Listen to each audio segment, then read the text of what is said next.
Hello and welcome to the Celebrating Life podcast. I'm your host Sony Thomas. I'm glad to see you here.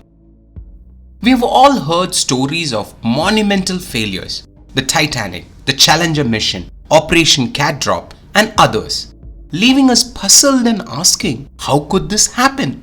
Why didn't the decision maker see it? We might even think, isn't this just common sense? How could they miss out something so obvious? That's the intriguing aspect of critical thinking. As we evolve, both individually and collectively, what once required rigorous critical thinking gradually becomes common sense. Today, let's explore just how critical thinking is in our daily lives. It was just another weekday evening at home. My son doing his homework, spread out on the dining table. Suddenly turning to me, "Appa, did you know the earth is 71% water?" I smiled, nodding, and asked him, "What is the percentage of land then?" He did some mental calculation and confidently said, 31. Obviously, the maths didn't add up, and I was not surprised. He has a way of making careless mistakes. Instead of correcting him, I suggested, "Why don't you add 31 and 71? Hoping he would catch the mistake. He immediately totaled 31 and 71 and shouted, 12. Yes, 12. That's what he said. My first reaction was disbelief. Trying to keep my cool, I urged him to show me how he got the 12. He took me through the new method his teacher had taught him in class. I immediately saw the careless mistake he was doing, but instead of calling it out, I suggested, let's double check the answer by doing it in the traditional method. He complied hesitantly, and after calculating, he got the answer 102. Now, I hoped he would be curious about the discrepancy in result and start a dialogue with me. Instead, guess what my son did? He dug deeper into the hole, arguing with me that 12 is correct. He became upset that I was unable to understand the new method. The situation quickly escalated from a simple math problem to a full-blown argument.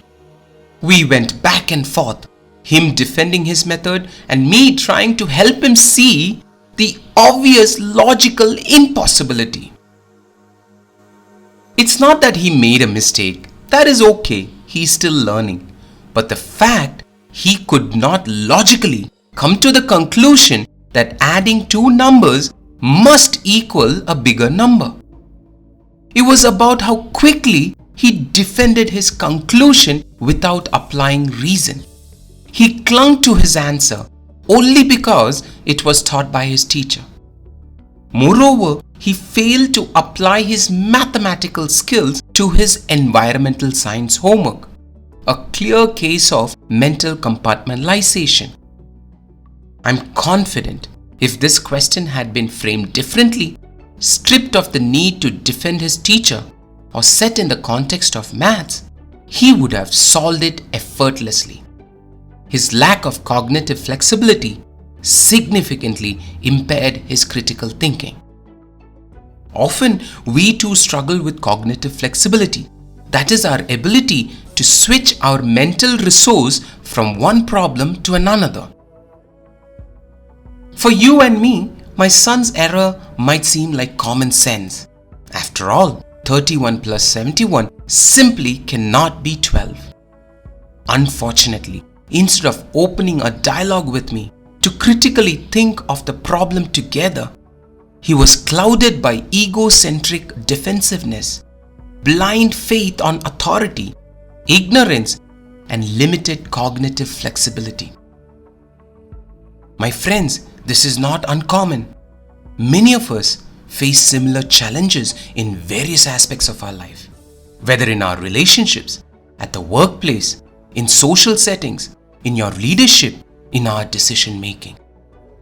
We often let our critical thinking slip due to egocentric defensiveness, blind faith on authority, ignorance, and limited cognitive flexibility.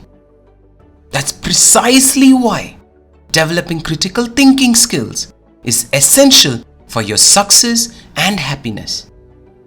It transforms rigorous thinking into more intuitive, common sense thinking, making life's decisions clearer and less mentally taxing. Thank you for tuning in today. If you're curious about improving critical thinking, I invite you to listen to our upcoming episodes on the topic. You can also schedule a breakthrough session with me to help you leverage critical thinking in your next big decision.